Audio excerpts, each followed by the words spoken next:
todos pecaram e carecem da glória de Deus. Romanos 3, 23. Tema da semana: a condição humana. E já está no ar o programa Lições da Bíblia. É sempre uma alegria estar com você nesse momento para estudarmos a Palavra de Deus, para que a mensagem da Palavra de Deus faça muito sentido na sua vida e na minha vida também. Esta é a terceira semana desta nova temporada. Você sabe que já estamos estudando o livro de Romanos há 3 semanas. Esta é a terceira semana. E na temporada anterior estávamos estudando a mensagem de Paulo aos Gálatas. E essa mensagem de Paulo aos Gálatas com a mensagem de Romanos, elas têm muito sentido dentro do estudo daquilo que chamamos a justificação pela fé, a salvação pela fé em Cristo Jesus.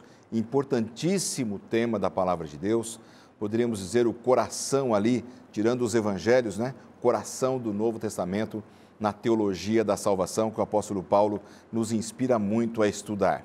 E nesta semana nós temos o privilégio de receber aqui 2 amigos pastores, onde vamos explorar bastante esse tema com eles. Pastor Sidney Mendes, prazer, pastor, recebê-lo aqui no programa Lições da Bíblia.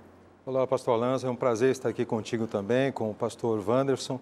Uma alegria poder estar aqui na Novo Tempo, uma TV tão abençoada e que leve esperança ao nosso telespectador. Uma alegria estar aqui, muito obrigado pelo convite. Prazer é nosso, é um prazer recebê-lo aqui. O pastor Sidney, ele cuida da área missionária da Igreja Adventista do Sétimo Dia para a região sul do Brasil. É isso, pastor? É isso mesmo. Conta um pouquinho das bênçãos que vocês têm tido nesta área missionária, que é o coração da igreja também. Ok. Nós temos a alegria, pastor, de cuidar ali dessa área missionária, envolvendo ali o estado do Paraná, Santa Catarina e Rio Grande do Sul. Nós temos ali um povo muito aguerrido, um povo muito comprometido com a missão. Nós somos ali em torno de 190 mil adventistas, né, que têm esse compromisso com a pregação do Evangelho, um povo bastante missionário. Temos um projeto de trabalho missionário ali que faz com que cada pessoa se preocupe em salvar uma outra pessoa, que é o projeto Cada Um Salvando Um. E a cada dia que passa, esse sonho de Deus de ter uma igreja envolvida está se consolidando ali no sul do país. Eu sou muito agradecido a Deus pelo privilégio que Ele me dá de poder trabalhar nessa região especial do país. É isso aí, pastor. É uma alegria mesmo. A área missionária, ela vibra o coração da gente. É verdade. Né? Mas você está lá no Paraná, então vamos dar um abraço aí aos paranaenses, aos catarinenses, aos gaúchos, amigos que já conhecem o pastor Sidney Mendes e as suas orientações para essa área missionária. Que Deus abençoe muito a vocês. Obrigado pela grande audiência que a Novo Tempo tem aí com vocês. Aliás, você trabalha lá, mas você é paulista, não é? Sou de São Paulo. Ah, eu sabia. Sou da cidade de Santos. Eu me lembro que você tinha me contado uma vez que você é da cidade de Santos. Baixada Santista, região da praia. É, isso aí. Mas isso não tem nenhuma rivalidade. Ele pode trabalhar lá no sul, tá tudo certo. De jeito nenhum. Né? Como também os gaúchos podem trabalhar aqui, né? A igreja é mundial, né? Então, onde Deus apontar uma região para a gente trabalhar, lá nós iremos, né, para servir ao Senhor. Tive o privilégio também de trabalhar na Amazônia durante 3 anos, né? Então, uma região bastante diferente para mim até então. Fui para lá, servi a igreja ali durante alguns anos e foi uma grande bênção também poder trabalhar naquela região amazônica, né? Com certeza, com certeza. Servir a Deus sempre é uma grande bênção, né? Verdade. Comigo também está o pastor Wanderson Domingues. Doutor Wanderson Domingues já está defendendo a sua tese de doutorado em breve, né, doutor? Exato. Uma alegria muito grande recebê-lo. Pastor Wanderson Domingues, ele é professor do mestrado em teologia do UNASP aqui em São Paulo, o Centro Universitário Adventista. Também trabalha com as áreas missionárias da igreja na região sudeste do estado de São Paulo e também cuida de um grupo muito especial. São as pessoas que solicitam cursos bíblicos e que aqui para Novo Tempo e vivem nessa região sudeste. É isso, né, pastor Wanderson? Exatamente, pastor. Entre as atividades acadêmicas, eu estou responsável na região do ABCD paulista e a Baixada Santista, de onde o pastor tem origem, em cuidarmos, visitarmos, atendermos todos os nossos amigos interessados da TV Novo Tempo. São mais de 20 mil amigos que entram em contato conosco, e nós também podemos levar materiais até eles, levar uma palavra de oração. Estamos ali sempre prontos a atendê-los em toda a região do ABCD Paulista e da Baixada Santista. É um grande privilégio, uma bênção mesmo, viu? Satisfação enorme. O prazer recebê-lo aqui também no programa, Pastor Wanderson. E aqui fica o nosso abraço aos amigos dessa bonita região do Brasil, essa região de São Paulo. Que Deus abençoe muito o trabalho de vocês e esse espírito missionário que essa região também tem bastante, né, Pastor Wanderson? Muito, pastor. Eu tenho certeza que as experiências e as histórias devem ser maravilhosas também aí na sua vida, ali naquela região tão bonita. Bom, meus amigos, nós vamos começar o programa e eu convido a vocês, aos amigos em casa, para orarmos agora. Querido Pai, ao abrirmos a Tua Palavra, que o Teu Espírito nos oriente em todas as coisas. Amém. Especialmente na compreensão deste assunto tão maravilhoso, que é a compreensão da salvação em Jesus. É no nome dele que te pedimos. Amém. Amém. Antes de nós começarmos o nosso estudo, eu quero oferecer para você, mais uma vez, a oportunidade de estudar a Bíblia a qualquer momento. Não só aqui no programa Lições da Bíblia, mas em outro momento da sua vida, quer seja pela manhã, à tarde, à noite, não importa. É o fato de você ter sempre em suas mãos um curso bíblico, um manual que possa te orientar a conhecer melhor a Bíblia, com assuntos sistematizados, organizados para o seu conhecimento da salvação. É a série Princípios que nós oferecemos para você, sempre aqui no programa. Todas as pessoas que solicitam, nós enviamos gratuitamente. O material é de graça, o envio também, você não paga nada. É para você ter o conhecimento da Palavra de Deus sempre à sua mão, em sua casa, para você e sua família. Peça agora pelo nosso blog novotempo.com/lições da Bíblia. Ali no blog vai ter uma imagem como esta aqui da nossa revista.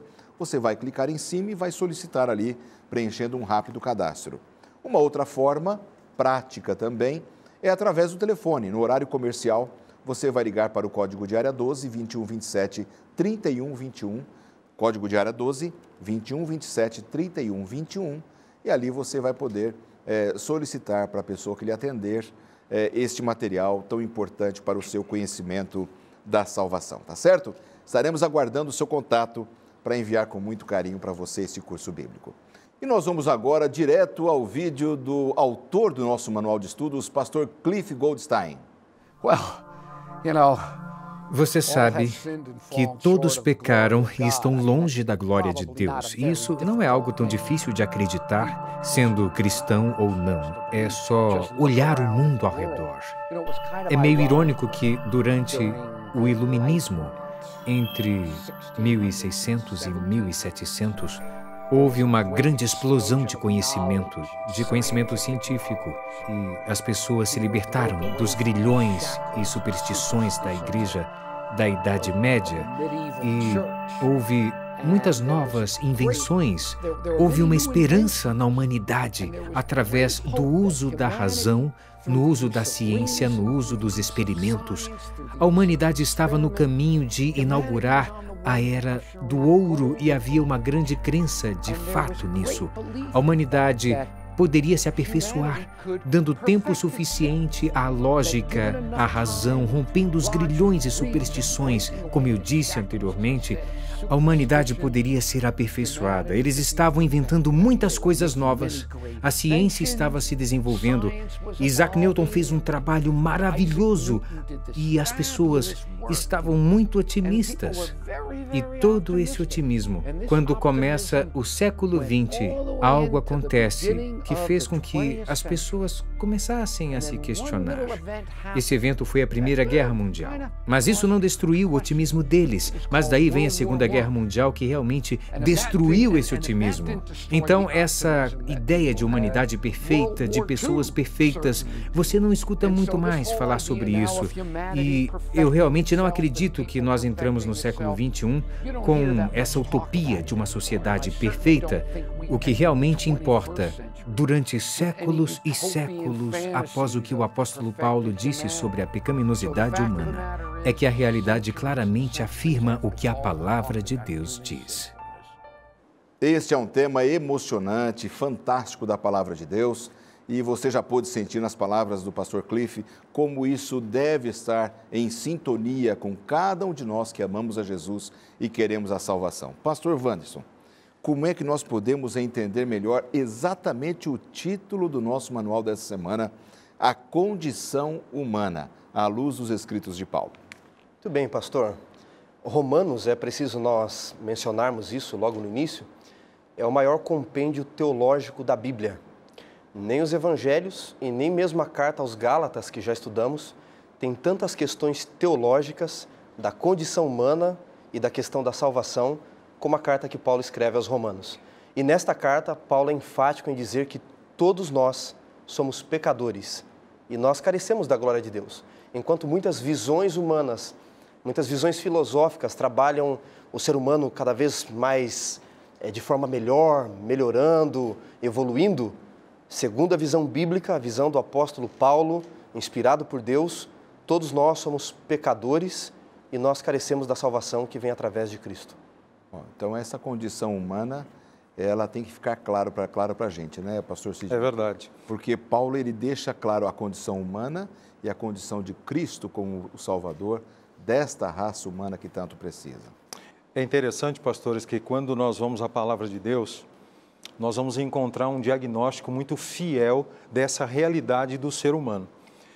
Às vezes, quando nós vamos a um médico e ele receita para nós, pede um diagnóstico, a gente fica meio receoso de abrir o envelope e ver o que tem lá dentro, né?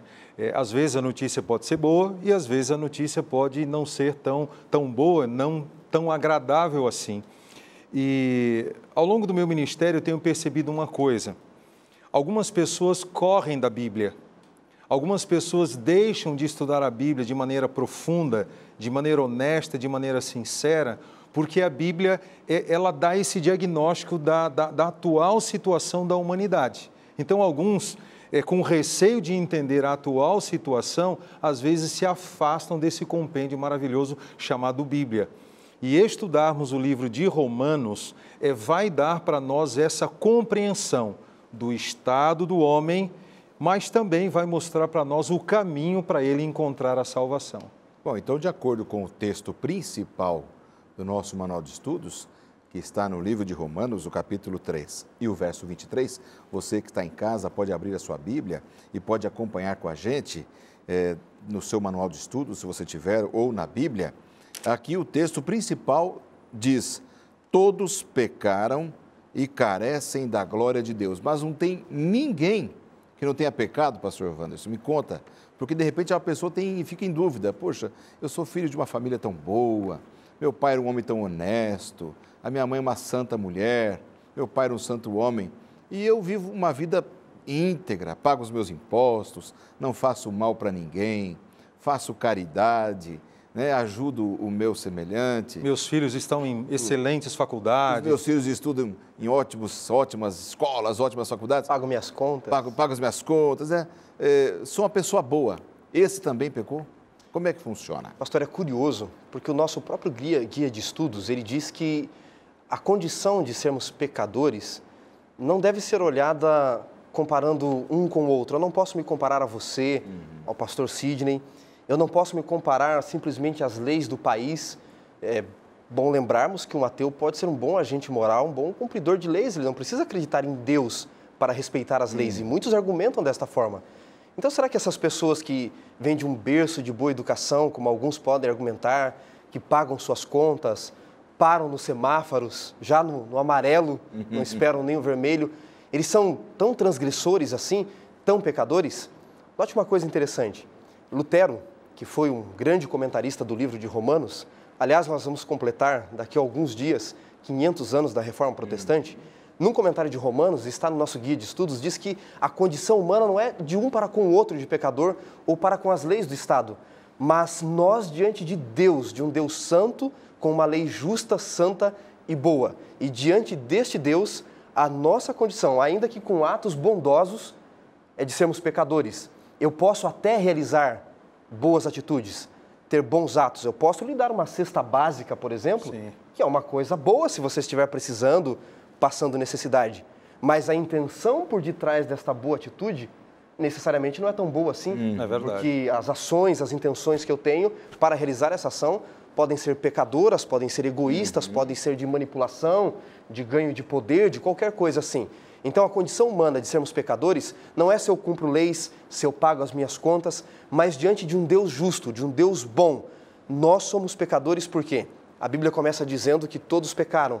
Pegando a visão criacionista, nós viemos de Adão, Adão pecou, não herdamos a culpa dele, mas herdamos a sua tendência pecaminosa e nascemos tendenciosos para o mal, egoístas e até coisas boas que a gente pode desejar, como estar no céu, por exemplo. Exatamente. Pode soar com atitudes ruins, dependendo da intenção que eu tenho por detrás. Com arrogância ou até um próprio egoísmo, né, pastor? Exato. Agora, é importante salientar aqui também o seguinte, o livro de Romanos, ele vai tratar da salvação, não é?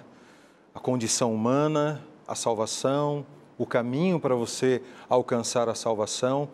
E nesse aspecto que Paulo trabalha da condição humana, da condição pecadora de todas as pessoas, a gente precisa prestar atenção também no público para quem Paulo estava escrevendo, né? E o público era o seguinte, eram os pagãos que queriam conhecer um pouquinho mais do Evangelho, eram os judeus cristãos e havia uma confusão generalizada na compreensão desse Evangelho. Eu tenho que fazer alguma coisa para ter a salvação? Será que eu tenho a salvação sem precisar fazer nada? Então havia essa confusão generalizada entre eles. Então Paulo faz o seguinte, ele diz lá em Romanos 3, 23, conforme a gente está discutindo, né? Todos pecaram.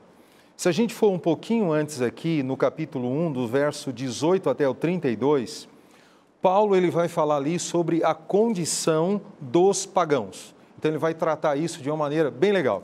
É bom a gente, depois o amigo pode até ler na sua casa com mais calma, né?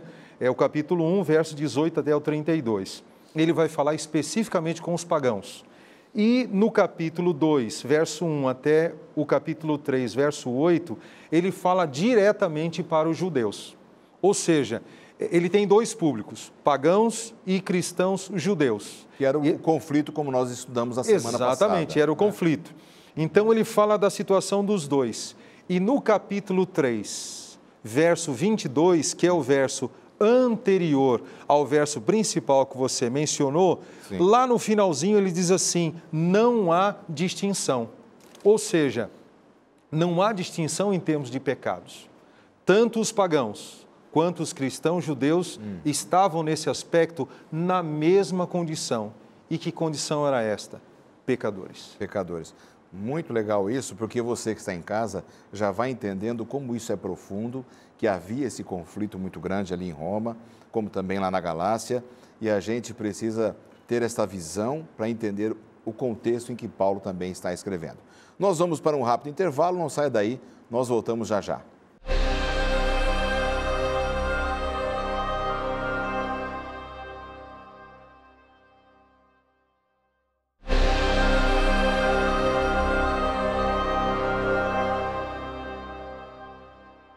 De volta com o programa dessa semana, conversando sobre a Bíblia, o livro de Romanos, com dois pastores amigos, pastores Sidney e Wanderson, amigos que visitam a gente aqui no programa, vindos de regiões diferentes, pastor Sidney do sul do Brasil e aqui o pastor Wanderson da região de São Paulo, ABCD, onde ele exerce o seu ministério também. Bom, estamos conversando sobre Romanos e estávamos bem discutindo o capítulo 3, o verso 23, 22 e 23, foi o motivo da nossa discussão no bloco anterior, falando sobre a nossa condição. Mas tem um texto de Paulo que eu gosto demais. E ele está aqui no nosso manual de estudos, que diz, não me envergonho do Evangelho, porque é o poder de Deus para a salvação de todo aquele que crê, primeiro do judeu e também do grego, e visto que a justiça de Deus se revela no Evangelho de fé em fé, como está escrito, o justo viverá pela fé. Pastor Wanderson, como a gente pode compreender melhor esse texto de Paulo? Pastor, uma vez que Paulo não faz mais distinção diante de Deus, de judeus e gentios, como nós mencionamos, os judeus podiam achar que guardavam as leis melhores, os gentios, em algumas regiões que tinham conhecimento filosófico melhores, Paulo diz, todos são iguais diante de Deus, todos carecem da sua glória, todos são pecadores. Mas antes disso, Paulo já havia dado a solução.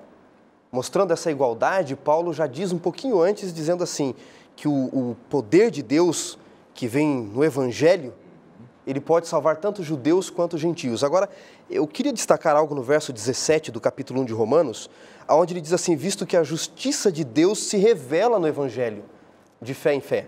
A palavra euangelion, a palavra evangelho, vem de euangelion no grego, que significa boas novas, boas notícias, mas Paulo apresenta como boas novas de Jesus Cristo, não é? Da salvação. E ele diz que essa é uma justiça, o Evangelho ele traz uma justiça que vem de Deus. Mas não é, Paulo não está discutindo aqui, pastores, a justiça de Deus como nós julgando se ele é justo ou não, mas algo que procede dele. A ideia aqui é genitivo no grego, né, de saída. É uma justiça que vem dele para nós. E isso é curioso, porque nós vamos estudar mais sobre isso em lições seguintes do nosso guia de estudos, mas Deus está nos oferecendo a sua justiça. Ou seja, o Evangelho revela que nós somos pecadores de fato, mas que esses injustos têm uma justiça que vem de Deus. Aí está o poder do Evangelho, de oferecer aquilo que nós não temos. Olha, é isso que é fantástico. E aí vem o texto, a gente até falou pouco nesse aspecto, pastor Sidney, que todos pecaram e carecem da glória de Deus. Carecem dessa justiça de Deus, né? Como você compreende esse aspecto do carecem? Olha, esse verso ele é fundamental para a gente compreender uma porção de coisas relacionadas com o Evangelho. Quando você analisa o verbo no original grego para carecer, não tem que ver com necessidade, mas com falta de alguma coisa. Então, quando Paulo diz que todos pecaram e carecem da glória de Deus, esse carecer não é necessidade. Essa carência é algo que o homem perdeu. Aí você começa a entender as outras coisas que vêm pela frente, né? Então, carecem da glória de Deus. Não tem que ver com o homem dando glória a Deus, não tem que ver com o homem sendo aprovado por Deus, não tem que ver com a glória futura, na segunda vinda de Jesus, que o homem vai receber. Não tem que ver com isso. Esse carecer tem a ver com falta de alguma coisa que o homem perdeu. E o que é que o homem perdeu? Ele perdeu a glória de Deus que estava sobre ele, estava nele. Então, quando Paulo diz que todos pecaram e carecem da glória de Deus, ou seja, o pecado fez com que a glória de Deus que estava no homem se apartasse dele, se ausentasse dele. Então, Paulo vai trabalhar esse conceito conosco para a gente entender isso. O pecado, ele é alguma coisa assim, aborrecível, que causa uma porção de tragédias na sociedade, na humanidade. Mas o maior prejuízo que o ser humano teve ao escolher e decidir pecar foi que ele perdeu a glória de Deus. Com certeza. Ao perder a glória de Deus, perdeu vida eterna, perdeu tudo, né? E quando a gente começa a estudar essa questão do Evangelho, né? Porque conforme disse o pastor Wanderson, o Evangelho é uma boa notícia. Né? A palavra significa boa notícia. Agora, ela separada dessa conexão, o Evangelho é o poder de Deus, ela é uma boa notícia como qualquer outra aí. Né? Por exemplo, alguém que chega e diga para você, olha, você acabou de receber uma herança de um parente que você nem conhece e deixou para você 5 milhões de dólares. Essa não é uma boa notícia? Uma notícia maravilhosa. Né? A notícia de uma gravidez, a notícia de um novo emprego, né? É uma excelente notícia. Agora, o que diferencia o Evangelho de apenas ser uma boa notícia é que essa notícia está ligada com o poder de Deus para a salvação da humanidade. Exatamente. É uma visão fantástica essa sua, porque mostra justamente isso. É aquilo que nós perdemos, é aquilo que nós precisamos para termos a vida plena em Cristo, que vem desse carecer da glória de Deus. Agora, dentro desse ponto, pastor Wanderson, que nós estamos discutindo aqui, ao compreendermos que nós carecemos da glória de Deus, isso nos ajuda a vivermos pela fé, como disse Paulo, o justo viverá pela fé. Veja, pastor, o primeiro passo é reconhecermos. Eu não vou ter ajuda alguma se eu estiver doente, se eu não reconhecer que aquilo está me fazendo mal, seja uma gripe ou qualquer outra doença, das mais simples aos nossos olhos, as mais complexas, eu tenho que reconhecer que eu preciso de ajuda, reconhecer o meu estado em si. Então, Paulo parece que ele primeiro tenta nos mostrar teologicamente, ao longo da história do povo de Deus, da história humana, a condição humana, para que nós percebamos que sozinho nós não podemos. Então, uma vez que eu reconheço o problema, agora eu tenho que dizer assim, estou com o problema. Quem pode me ajudar? Qual é a solução para esse problema? E Paulo começa a apresentar agora a solução. Ele disse que a justiça de Deus, ela se revela no Evangelho de fé em fé, como está escrito, o justo viverá pela fé. Ou seja, o meio pelo qual eu vou chegar à solução é a fé. É óbvio que nós vamos ter que definir melhor o que é fé ainda. Mas é o meio, é o canal para que eu me aproprie, para que eu seja alcançado por essa solução que Deus arrumou para o problema do pecado que tem atingido a humanidade cada vez mais. Na visão de Paulo, na visão bíblica, desde a criação para cá, não estamos evoluindo, estamos degenerando cada vez mais. E qual é a solução? É pela fé nos apropriarmos da salvação, que é a graça de Deus. Ou seja, a nossa condição é irremediável, né? Exato. Não tem solução a não ser no remédio principal, Cristo Jesus, que pela fé nos apropriamos, né, pastor? É Cristo, é isso mesmo. Então, no momento que eu entendo as providências que o céu tomou para resolver o problema do pecado, nesse momento em que eu reconheço isso e creio naquilo que Jesus Cristo fez por mim, nesse momento eu estou exercendo fé, crença e confiança em algo que está fora de mim, mas que existe para solucionar o meu problema, né? Então, nesse momento, eu passo a exercer fé naquilo que o céu fez para resolver o meu problema, que é o pecado. É legal. Uma outra coisa interessante aqui, pastor, é que Paulo frisa bem que a justiça não está em nós. Ela está sobre nós, ela vem de Deus, né? O Evangelho revela o poder de Deus, o dinamis, a dinamite, o poder de Deus para nos salvar, mas oferecendo a justiça dele sobre nós. Eu não tenho justiça em mim, você não tem justiça em você. Nós temos justiça sobre nós, não em nós. Por isso vem dele. Agora, dentro dessa visão, agora olhando para a humanidade, e como a humanidade tem melhorado nos aspectos da sociedade, nos aspectos da justiça social, ainda temos muito para caminhar, mas tem havido melhoras nas condições de saneamento básico, de saúde, de educação. Olhando para tudo isso que a gente pode oferecer como ser humano, houve algum progresso na humanidade? Houve algo que pudesse ser feito, que pudesse melhorar um pouco essa condição? Nós já falamos um pouquinho na introdução, mas eu queria que a gente gastasse um pouco mais do nosso tempo agora, para a gente poder fechar o bloco, nessa questão do progresso. Alguma coisa que possa ser feita? Pastor, existe algo? Olha, muitos têm defendido essa ideia, né? De que a humanidade ela está melhorando. E o século XX, trata o nosso guia de estudos, era o século assim que se dizia que a humanidade ia dar um ápice assim bem grande em relação ao melhoramento. Eu fiz uma pequena pesquisa sobre essa questão de melhoramento e eu acabei me deparando com um artigo que a revista Super Interessante publicou em 2011. E esse artigo ele tem o seguinte título: Os 12 conflitos armados que mais mataram. E aí eles listam ali esses 12 conflitos. E desses 12 conflitos, 4 deles aconteceram no século XX. E mataram em torno de 150 milhões de pessoas. Onde é que está o progresso humano, hein? E militares. Pastores, é aí que eu faço a pergunta. Onde é que está o progresso? Se dentre esses 12 conflitos, 4 foram só no século XX e com 150 milhões de pessoas mortas, onde é que está o progresso? E veja, eu fiz uma pesquisa apenas com esse assunto de guerra. E se nós fôssemos mencionar doenças e etc. e tal, problemas. Quer dizer, na verdade, a humanidade, ela não está melhorando.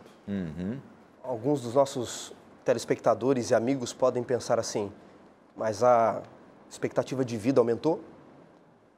doenças foram erradicadas, a tecnologia substituiu muito o esforço humano, a sociedade está melhorando, criamos leis para nos proteger e proteger uns aos outros.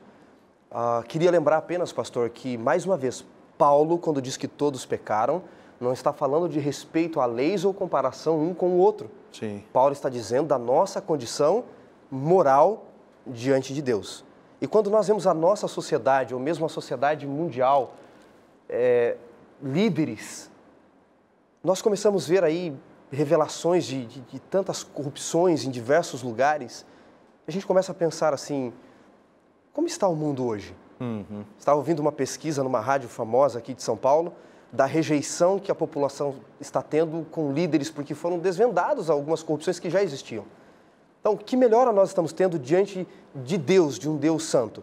Veja, no início do século XIX, começaram a surgir ali com o humanismo diversos filósofos tentando trabalhar a melhora da condição humana, humanistas, iluministas.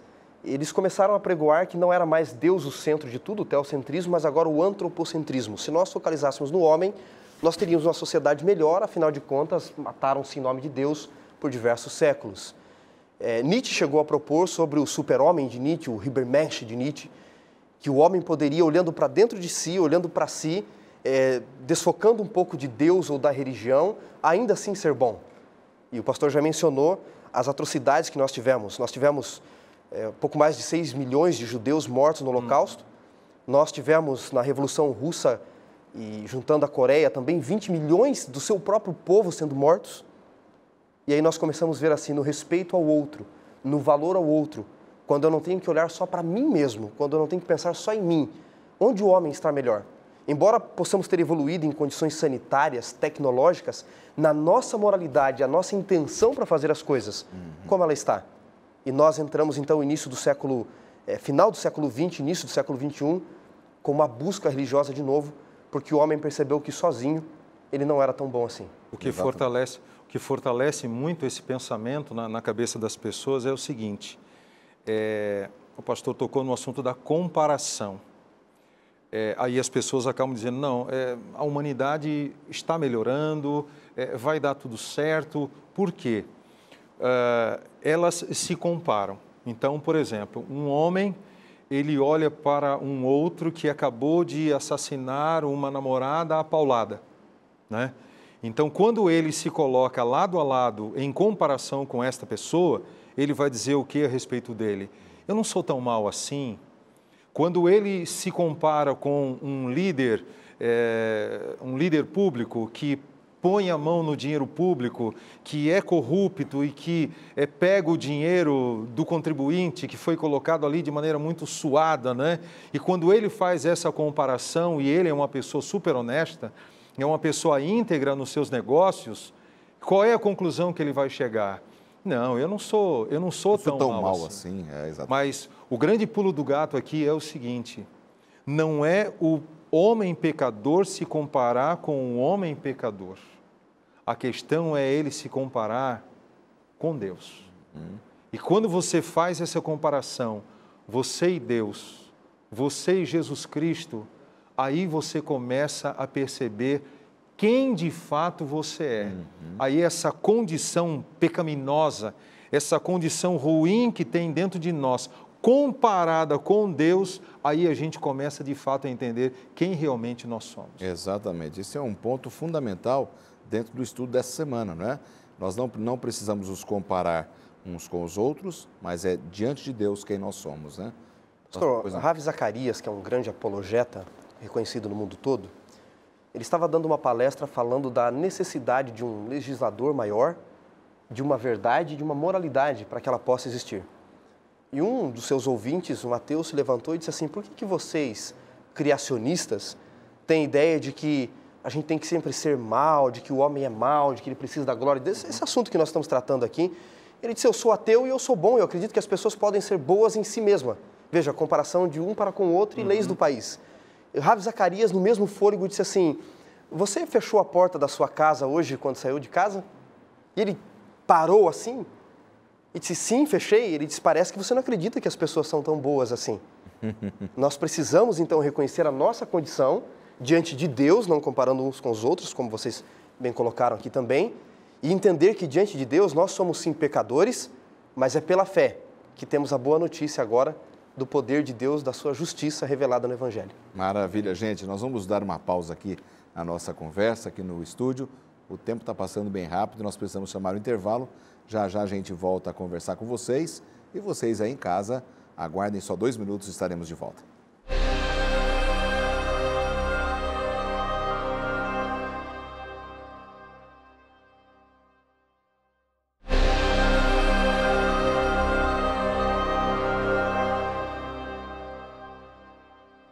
Já estamos de volta com o programa dessa semana, conversando com os pastores Sidney Mendes e Wanderson Domingues. Uma alegria receber os amigos para conversarmos da Bíblia com você que está em casa acompanhando aí este estudo do livro de Romanos, falando sobre a condição humana. E como bem disse agora há pouco o pastor Wanderson, esse é um mês muito especial. Na semana que vem a gente vai falar um pouquinho mais sobre isso, porque nos próximos dias estaremos completando 500 anos da Reforma Protestante. O mundo nunca mais foi o mesmo depois da Reforma Protestante e nunca nós somos os mesmos quando nos dedicamos a estudar a Bíblia. É por isso que a gente oferece aqui o curso bíblico para você estudar em casa. Agora há pouco no primeiro bloco eu já ofereci para você, mas você pode solicitar pelo endereço que está em sua tela, pelo telefone, sempre no horário comercial, e nós enviaremos o curso bíblico. Porque quando estudamos a Bíblia, nunca mais somos as mesmas pessoas. Eu sei que você concorda com isso, que os amigos aqui também. É o estudo da palavra que nos eleva diante de Deus, a gente tem alegria com isso. Nesta semana, estudando sobre a condição humana, dentro do nosso manual de estudos. Aliás, eu quero mostrar para vocês esse manual de estudos que eu tenho em minhas mãos. Os amigos também estudam o mesmo manual, você pode tê-lo também.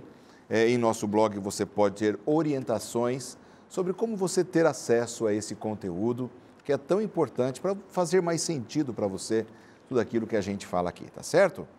Bom, amigos, chegamos no último bloco do programa e agora eu queria discutir com vocês um pouco sobre o foco do problema. Já havia lá na Galácia, agora Paulo tentando prevenir a igreja de Roma para que não fossem os homens de ideias subversivas dentro da teologia, estragar a mente e a visão da salvação daquelas pessoas.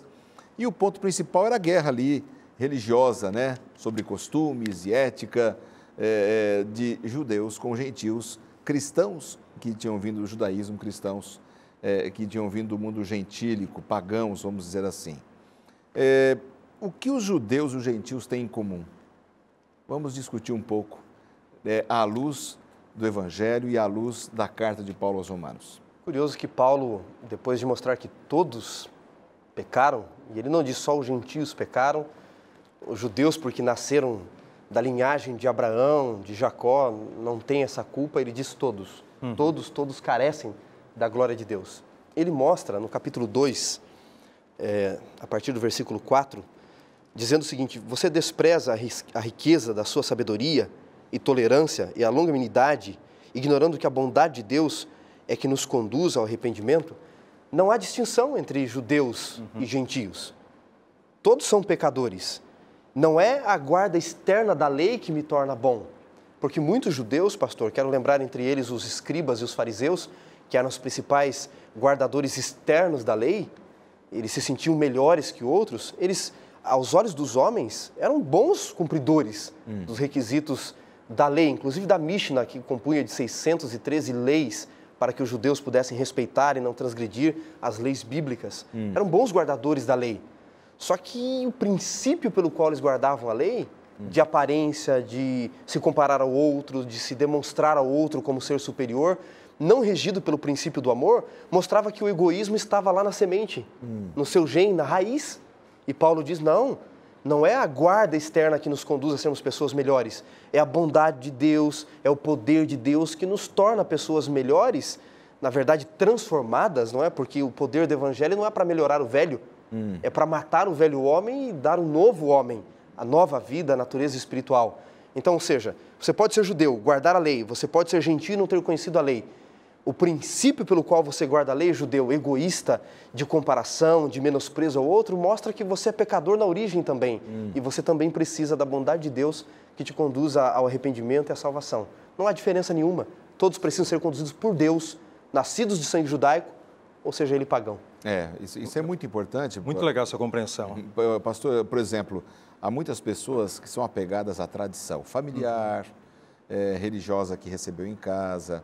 E, às vezes, isso atrapalha tanto essas pessoas quanto os judeus eram atrapalhados pelas suas tradições. E outros são atrapalhados por uma forma até vulgar de ver a fé, sem comprometimento com Deus, que, às vezes, em algum momento, os gentios tinham essa manifestação meio largada na fé e os judeus cobravam deles isso. Então, havia realmente uma guerra ética dentro da igreja naquela época com eles. Esse sistema judaico de ser daquela época, a gente pode até transportar isso para os nossos dias também.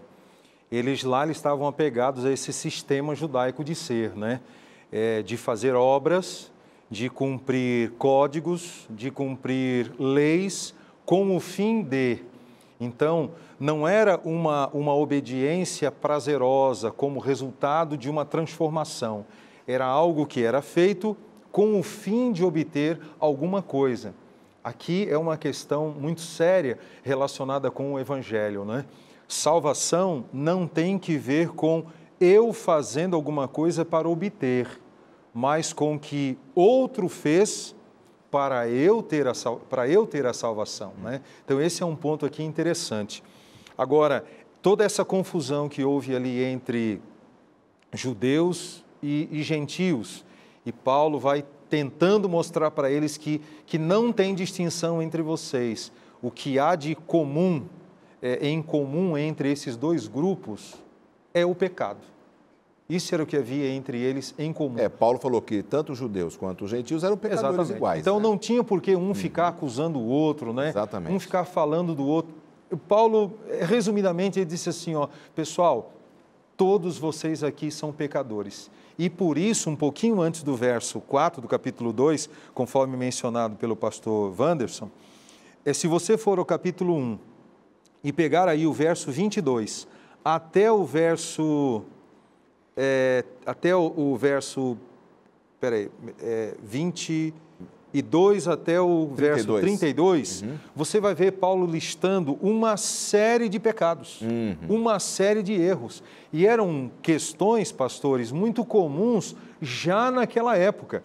E se nós formos lendo aqui o nome dos pecados que Paulo vai colocando aqui, muitos deles estão presentes em nossos dias. Quer dizer, a condição dos dias de Paulo é uma condição que foi passando os anos e vem chegando em nossos dias. Olha, quer ver? Pastor, vou só citar alguns aqui. Paulo, ele fala de torpezas, ele fala de maledicência, ele fala da inversão do papel sexual, né? Onde ele diz que a mulher mudou o modo natural da prática sexual, bem como o homem. Ele cita isso aqui, que estava acontecendo nos dias dele, e ele vai citando insolência, soberba, presunção, calúnia, corrupção, insensatez, pessoas sem misericórdia. Ele vai citando uma série de pecados que vai deixando a gente assim, meu Deus do céu, qual é a condição que a humanidade chegou?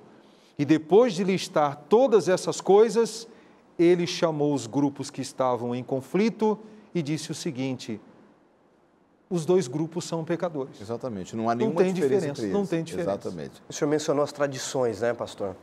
No capítulo 2 ainda, a partir do verso 17, Paulo falando das tradições judaicas, que aos olhos deles os tornavam melhores que outros, e ele diz no verso 20 assim, instrutor de ignorantes, mestre de crianças, tendo na lei a forma da sabedoria e da verdade, tu, pois, que ensinas aos outros, não ensinas a ti mesmo? Tu que pregas que não se deve furtar, furtas? E ele começa a listar agora, não só dos gentios, mas do próprio povo, que as escondidas faziam. Exteriormente, eram belos, mas por dentro como sepulcros, caiados. Jesus chamou os fariseus assim. Que é muito mais fácil. Tradições não salvam. É muito mais fácil você manifestar exteriormente uma certa religiosidade ou fé do que viver na prática, no seu interior, a fé verdadeira, não é isso? Exato. Verdade. Porque, às vezes, pastores, a gente pensa assim, né?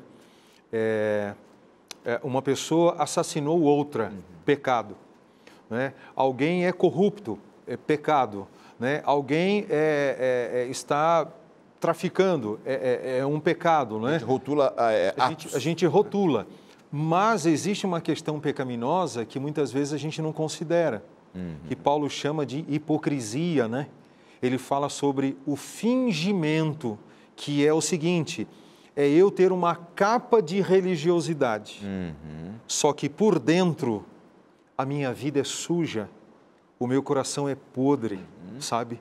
Então, às vezes nós não consideramos isso, sabe? Que às vezes eu pareço ser uma coisa, quando na realidade por dentro eu sou um outro tipo de pessoa. Esse também é um pecado agressivo e muito ofensivo diante de Deus. Exatamente. Eu estava uma vez ouvindo um sermão de um pastor que pregava sobre o fariseu e o publicano, e uma frase que ele disse, que eu não me esqueço, era a seguinte: ser fariseu é fácil, o difícil é ser cristão. Então, assim, e é verdade, às vezes a gente se pega como cristãos, né? Você que está em casa, que já tem um bom tempo nessa caminhada cristã, nós aqui também, a gente se pega pensando em atos, em o que fazer para ser cristão de fato. E entendemos que nós não precisamos fazer absolutamente nada a não ser viver pela fé em Cristo, que já fez tudo por nós. Essa é a base, não é? Essa é a base de tudo, senão a gente começa a ser meio fariseu, como os fariseus eram antigamente, preocupado com a tradição, com a cultura, com os meus atos. Claro que tudo isso tem uma preocupação. Claro que o cristão tem uma preocupação com atos, com o pecado, claro, mas o foco não é o exterior. O estilo de de vida, dentro para fora. O estilo de vida do cristão é como você acabou de falar, é de dentro para fora. O meu estilo de vida, ele é resultado de alguma coisa que está acontecendo no meu coração. Né? Então, essa é a grande mensagem da palavra do Senhor. Né?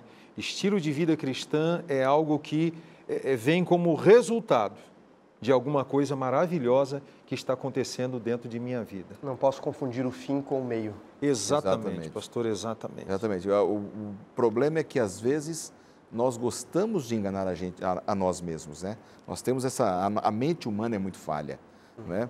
E a gente então começa a confundir o estilo de vida com aquilo que eu produzo como fruto desse estilo de vida, com a obra que Cristo está fazendo, e em algum momento eu me torno ator, eu começo a encenar uma vida cristã, quem sabe até para mostrar para alguém que está perto de mim que eu estou tendo um resultado do meu estilo de vida. Que, aliás, pastor, isso é a raiz... só Deus pode julgar, né? Exato. Desculpa, pastor. Aliás, é a raiz da palavra hipócrita, ator. É da onde vem a palavra ator. Jesus olha para os fariseus nessa expressão externa apenas, mas interiormente distantes de Deus. E Jesus diz assim: ai de vós, escribas e fariseus, atores, representantes da religião, hipócritas, porque vocês fingem ser aquilo que vocês não são internamente. Pois é, enganando as pessoas com aquilo que era só o exterior, né? Chegamos ao último ponto do estudo dessa semana, dentro do nosso manual de estudos, e aí eu queria que a gente explorasse por um tempo esse tema, que é o Evangelho e o arrependimento. Como o arrependimento, ele se torna essencial dentro da visão do Evangelho. Pastor Wanderson, por favor, o seu comentário. Pastor, o arrependimento ele é conduzido pelo Espírito. Quem é que me mostra que eu sou pecador de fato? Eu andava no mundo e para mim estava tudo certo. Eu tinha apenas a natureza carnal, como Paulo bem coloca também dentro de Romanos, principalmente 7, e tudo que eu fazia eu achava ser certo. Mas quem é que me dá tristeza? Talvez seria a melhor expressão de se arrepender, ficar triste pela atitude, sem que os outros descubram, mas já estar triste e querer depois, então, a conversão que é mudar de atitude. Bom, no Evangelho de João, quando Jesus trabalha nos capítulos 14, 15 e 16, a atuação do Espírito Santo, diz que é o Espírito Santo que me conduz, não é, e me convence do pecado, da justiça e do juízo. E Paulo, aqui em Romanos capítulo 2, nós já lemos o texto, ele diz assim, não é, que não podemos desprezar a riqueza da sua bondade, a tolerância, a longanimidade, ignorando que a bondade de Deus é que nos conduz ao arrependimento. Talvez Paulo esteja colocando aqui de forma implícita a ideia de que amor gera amor. Veja, eu não me arrependo por mim mesmo. Eu não reconheço que eu sou pecador sozinho. Não, se Deus me abandonar, se Deus não agir, se o Espírito não me conduzir, eu continuo pecador. Mas essa bondade de Deus, ou seja, a ação de Deus para comigo ou para conosco, enviando o Espírito para nos convencer, e isso ele alcança pelo poder do Evangelho de Cristo, que me mostra agora que eu sou pecador, e ao eu reconhecer que eu estou distante daquilo que o Criador pensa para comigo, o propósito da sua criação, porque eu fui criado para um propósito, então eu fico triste. Ao reconhecer que eu não estou atingindo o propósito, tentando agir de uma maneira correta, sendo sincero ainda no erro, Deus me mostra agora quem eu sou, e então, pela bondade de Deus, pela ação de Deus, óbvio que o agente é o Espírito Santo, eu fico triste pela minha atitude. Quando eu fico triste, agora Ele que me conduziu ao arrependimento, vai me conduzir à mudança de rota, que é o passo seguinte, a conversão. E essa tristeza, pastor Sidney, ela nos leva a pensar em algumas coisas. Por exemplo, sem essa tristeza, eu não tenho confronto comigo mesmo. É quando eu fico pensando, errei de novo. E é quando eu dobro meu joelho e falo assim, meu Deus, tem misericórdia de mim. Quer dizer, nesse momento eu me reconecto ao céu, clamando pelo perdão, porque se não tiver essa atitude da tristeza, a pessoa fala assim, não, você está arrependido? Estou arrependido. Mas as ações continuam sempre as mesmas. Isso não significa que uma pessoa não possa cair e pecar novamente nos seus mesmos erros. Somos seres humanos, mas e é Deus quem perdoa, não é? Ele é misericordioso. Mas essa tristeza é fundamental para a compreensão até da salvação, não é? Estudando um pouquinho sobre a vida de Lutero, Martinho Lutero, Martinho Lutero ele tinha a seguinte compreensão da revelação de Deus. Ele dizia assim, que Deus se revela na lei e no Evangelho. Ele dizia o seguinte, que essa compreensão não quer dizer que a lei vem primeiro e o Evangelho depois. Tampouco que a lei está no Antigo Testamento e o Evangelho está no Novo. Ele dizia, não era esse o pensamento dele. Mas ele trabalhava muito a questão da desarmonia que existiu entre lei e Evangelho. E essa desarmonia, ela foi provocada por quem? Pelo pecado. O pecado que causou esse desajuste. Né? Aí a gente tem que pensar agora o que é que Deus fez para resolver essa desarmonia existente entre lei e Evangelho. Entrou o plano da salvação. E é interessante que quando nós analisamos o plano da salvação, a iniciativa, ela é só de Deus. Deus é quem tomou a iniciativa, é para a nossa salvação. E duas coisas são muito importantes para a nossa salvação, que é um elemento que nós já estudamos aqui nesse encontro, que é o elemento fé, e agora nós estamos trabalhando o elemento arrependimento. E pastores, esses dois elementos são dons de Deus para o ser humano. Amém. Nós precisamos de fé para crermos, para aceitarmos o sacrifício de Jesus Cristo. Deus ele dá esse dom para a gente, que é o dom da fé. Amém. Ele dá uma porçãozinha e você então vai trabalhar o desenvolvimento dia após dia dessa fé.